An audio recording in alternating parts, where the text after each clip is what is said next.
꼬마가 엄마에게 엄마, 할아버지는 하나님이 만드셨어요? 하고 묻습니다. 엄마가 그럼 했더니 그럼 아빠도 하나님이 만드셨어? 그렇지. 그럼 나도 하나님이 만드셨지.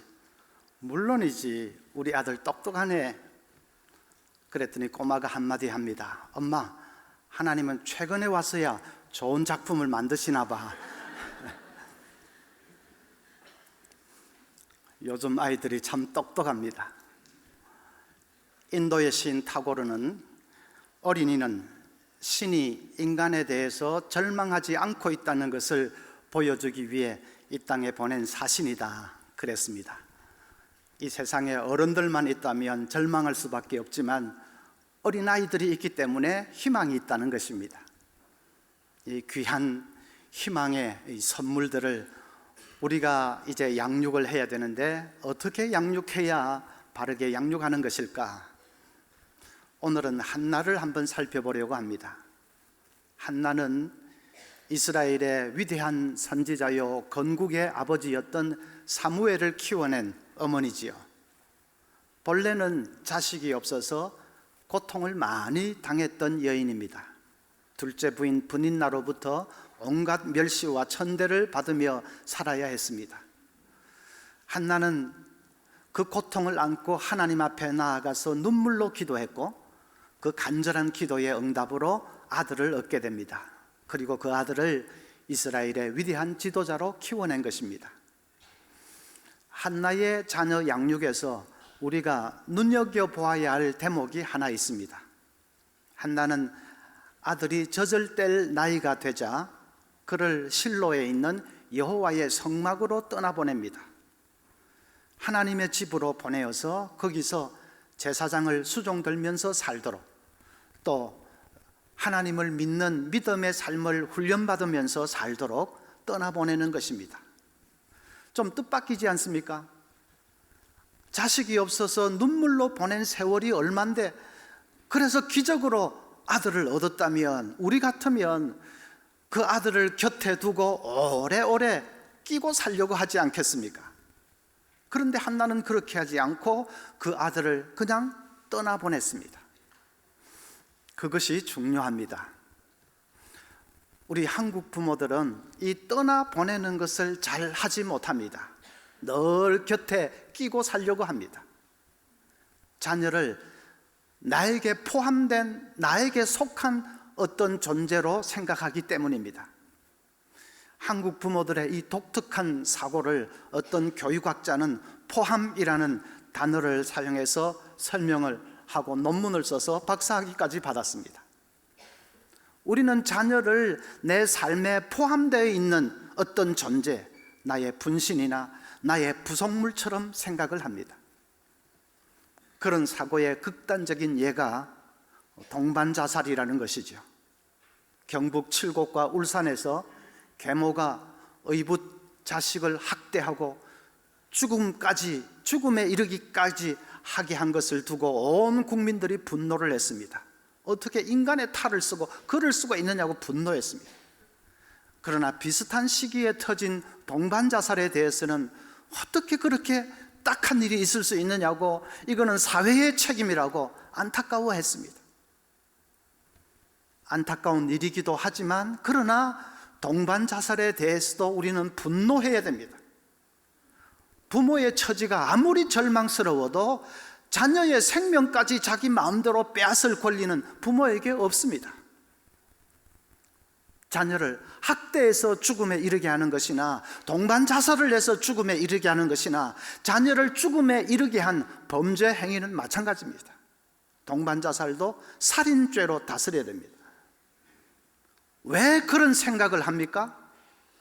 자녀는 내 속에 포함되어 있는 나의 분신이나 부속물이나 내 것이다 라고 생각을 하니까 그런 극단적인 행동을 하게 되는 것이죠. 그 정도까지 나가지는 않는다 하더라도 자녀를 내게 포함된 존재로 생각하면 여러 가지 부작용이 따릅니다. 부모가 자녀의 모든 것을 해결해 주려고 하는 과잉 보호를 하게 됩니다. 우리는 자녀가 고3이면 엄마도 고산병을 같이 앓지 않습니까? 그런 나라는 대한민국밖에 없을 겁니다.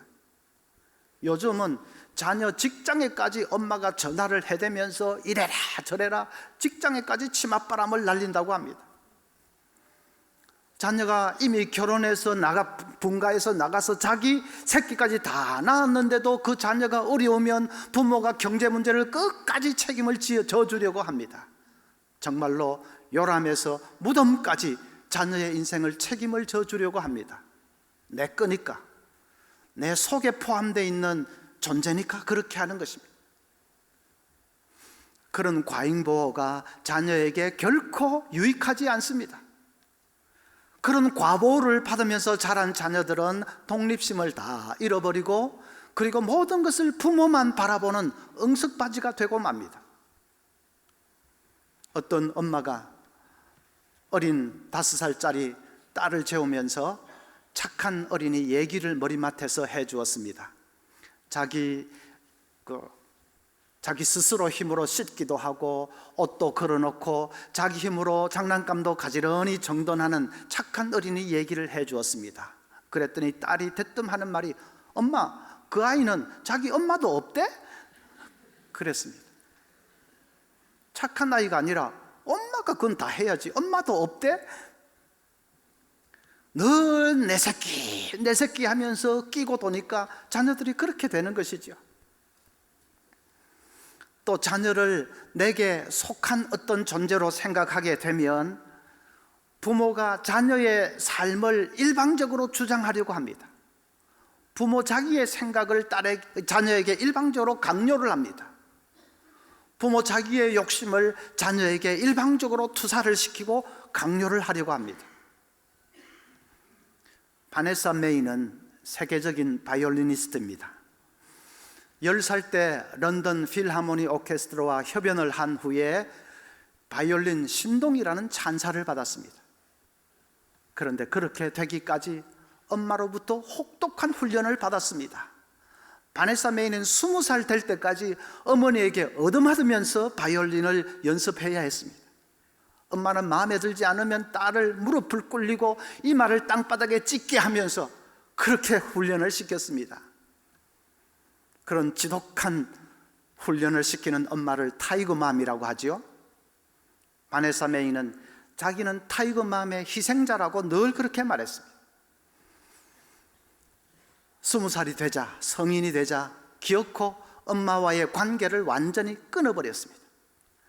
지금은 15년째 어떤 남자와 연인 관계로 있는데 결혼을 하지 않고 그냥 그렇게 지내고 있습니다.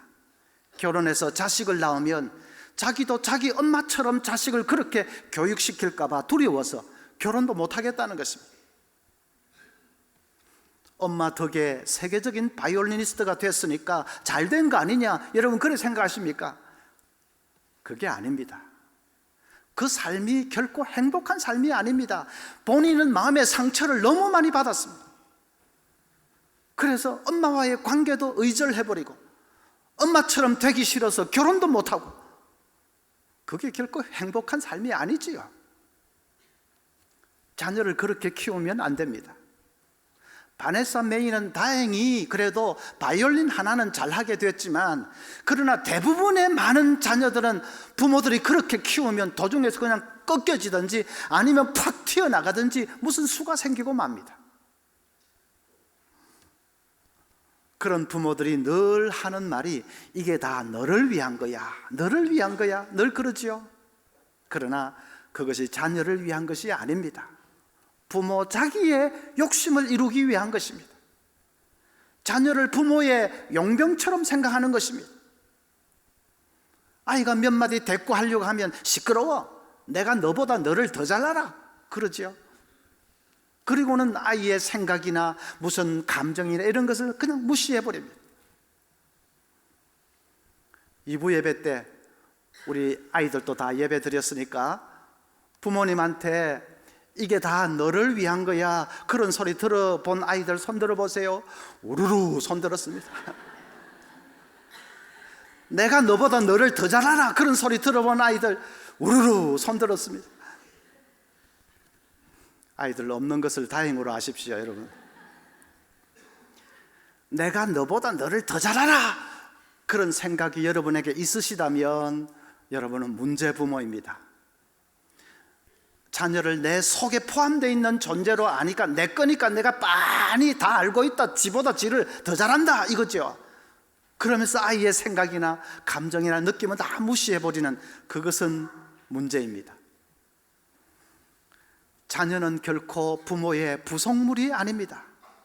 너무 내 새끼 내 새끼 하지 마십시오. 새끼라고 한다면 하나님의 새끼지 내 새끼가 아닙니다. 하나님 당신의 자녀를 우리에게 잠시 맡겨주셨을 뿐입니다. 자녀와 함께 있는 시간 길어봐야 30년, 35년, 그렇지 않습니까?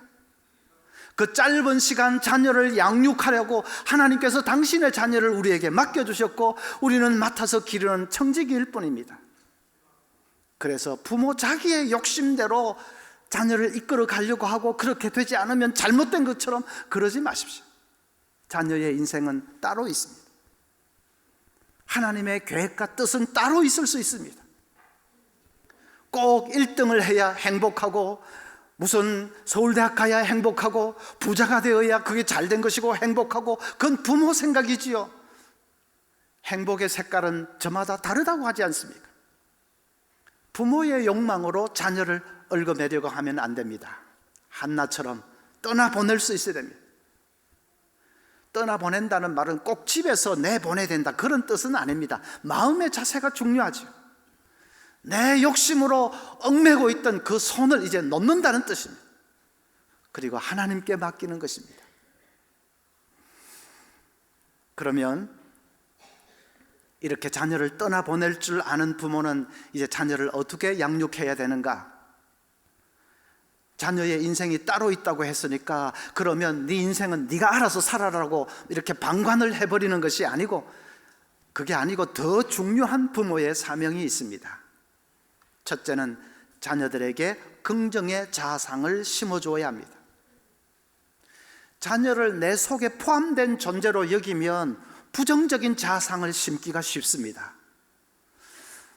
자녀가 내 뜻대로 움직여주지 않으면 싫어하는 기색을 노골적으로 드러내지요. 그러면 그걸 보고 자라는 아이들은 마음에 씻을 수 없는 상처를 받습니다. 어떤 설문조사 보니까 엄마와의 관계에 있어서 제일 두려운 것이 뭐냐 했더니 1번이 엄마의 실망한 표정을 보는 것, 그랬습니다. 차라리 한 대 얻어맞는 것이나 욕을 먹는 것이나 그것보다도 엄마의 실망한 표정을 보는 것이 더 두렵다. 너는 어째 그 모양 그 꼴밖에 안 되냐 하는 그 표정을 보면서 자라는 아이들은 심각한 부정적인 자아상을 형성하게 됩니다. 나는 쓸모없는 자식이야, 나는 부모에게 짐만 되는 자식이야. 늘 그렇게 되니까 부정적인 자아상을 형성합니다. 평생을 그러면 열등감을 안고 상처를 안고 살게 됩니다. 요즘 나온 어떤 책을 보니까 책 제목이 부모 용서하기였습니다. 부모에게 받은 상처가 얼마나 많기에 그 상처를, 그 부모를 용서해야 네 삶이 회복될 수 있다, 뭐 이런 식으로 책 제목까지 부모 용서하기. 우리 부모가 그런 존재로 전락해서 되겠습니까? 여러분, 부모들은 내 아이의 눈빛을 읽을 줄 알아야 됩니다. 자녀를 내 속에 포함된 존재로 생각하는 사람은 내 생각만을 일방적으로 강요하기 때문에 아이의 눈빛을 들여다볼 생각을 하지 않습니다. 그런데 아이를 독립된 인격으로 여기기 시작하면 아이의 눈빛이 보이기 시작합니다. 아이에게 분노가 가득한 것도 보이고 두려움이 있는 것도 보입니다. 기쁨이 있는 것도 보입니다. 그러면 그것을 공감해 주려고 애를 써야 됩니다. 무엇이 그렇게 두려운지, 무엇이 그렇게 걱정이 되는지, 고민이 되는지 그걸 이해하려고 하고 공감해 주려고 애를 써야 됩니다. 여러분, 아이의 눈빛을 들여다본 적이 있습니까? 한번 손들어 보고 오라고 하고 싶지만 처참할까 봐. 아이의 눈에 무엇이 가득한지 그것이 보여야 그 사람이 진짜 부모입니다.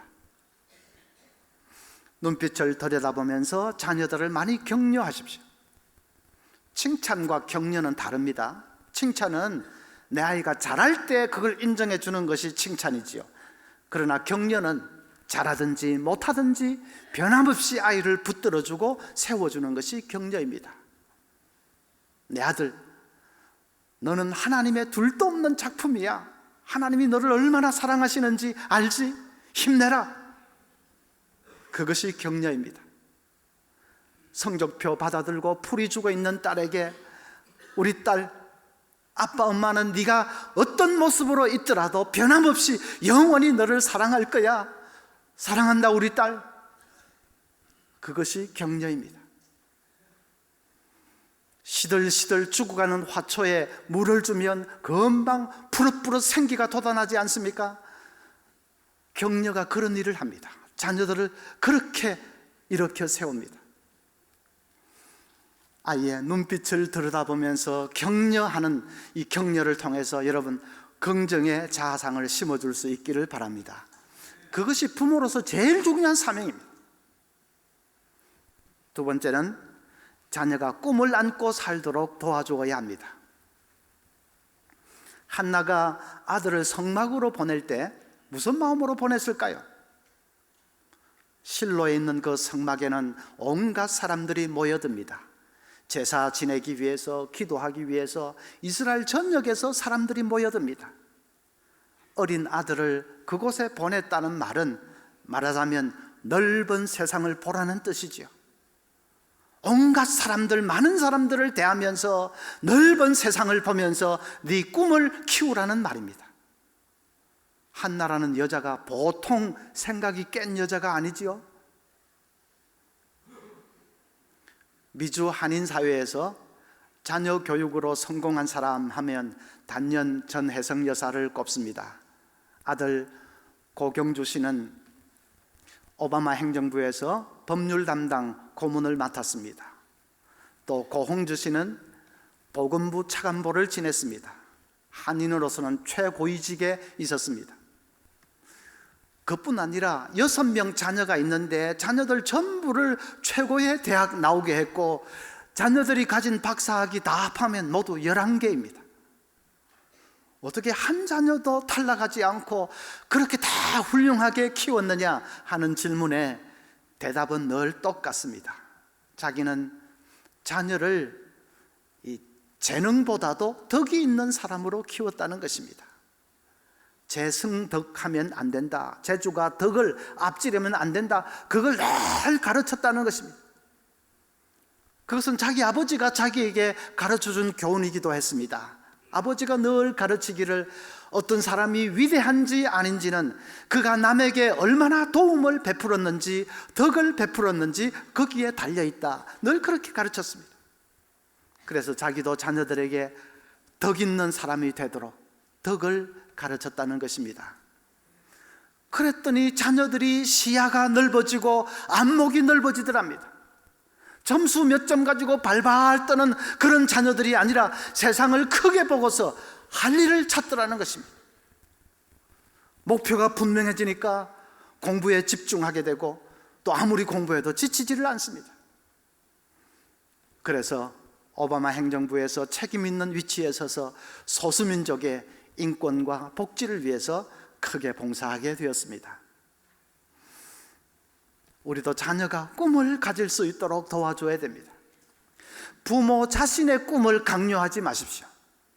타이거맘의 잘못이 그것입니다.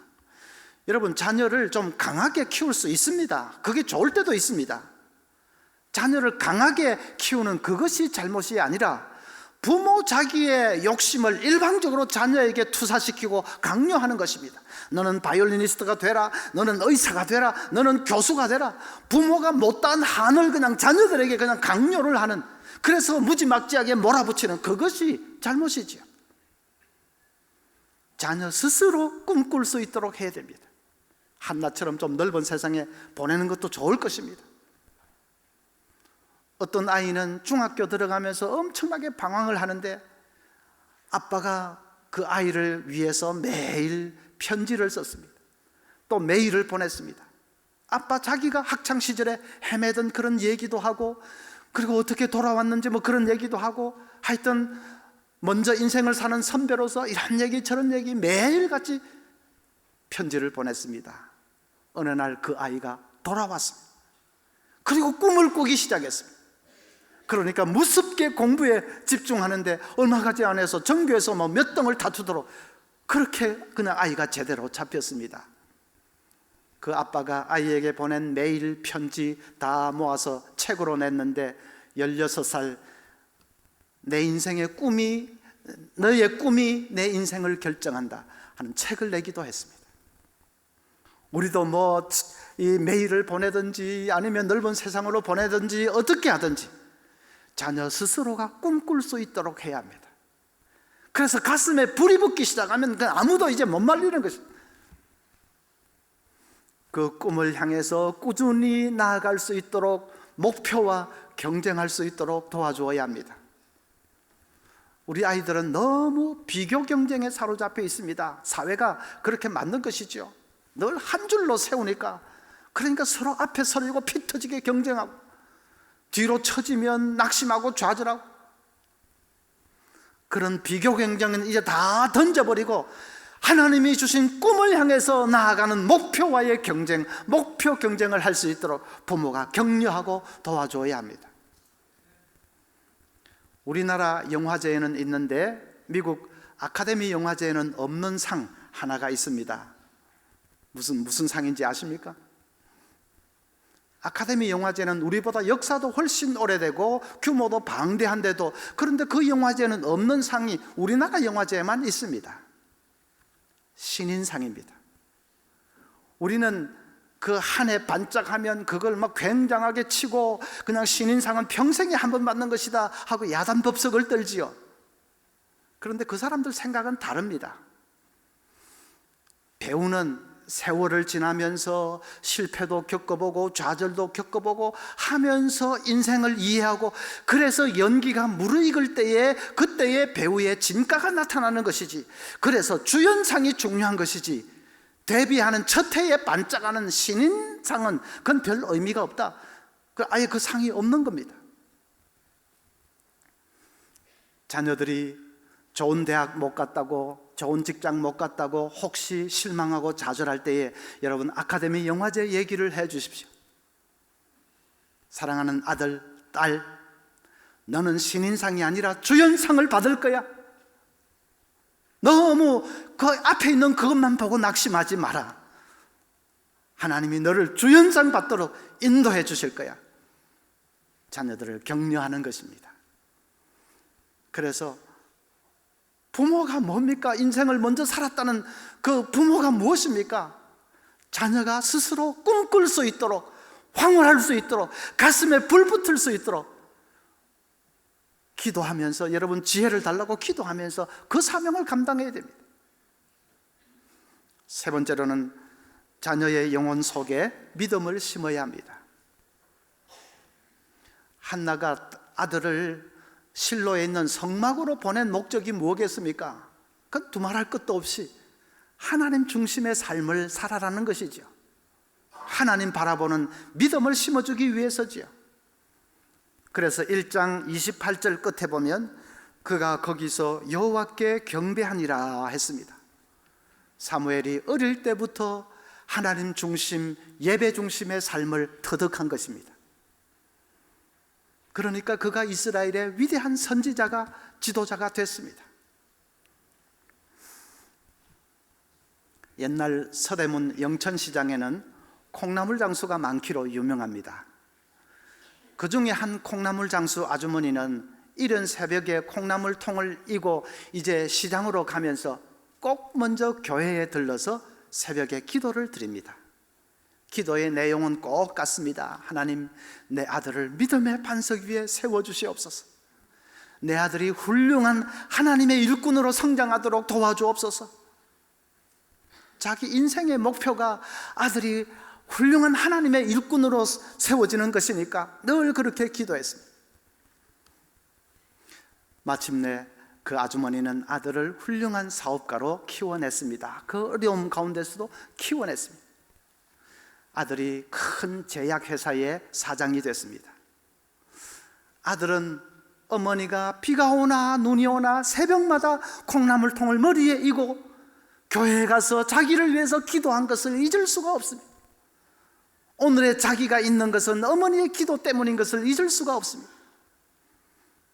그래서 어머니의 새벽 기도를 늘 생각하기 위해서 자기 회사의 심볼 마크를 정하는데 그것을 새벽 이 종 모양으로 정했습니다.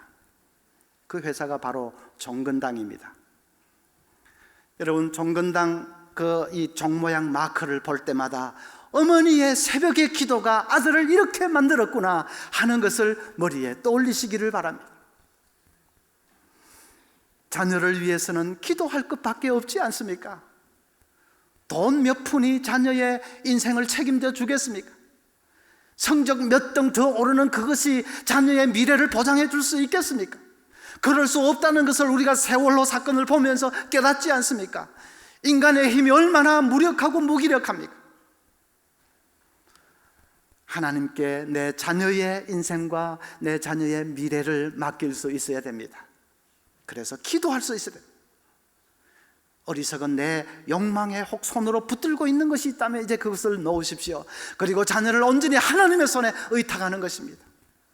자녀가 위대한 꿈을 꿀 수 있도록, 그 꿈을 향해서 달려갈 수 있도록, 믿음의 반석 위에 설 수 있도록 그렇게 자녀를 위해서 기도하는 우리 부모들 되시기를 바랍니다.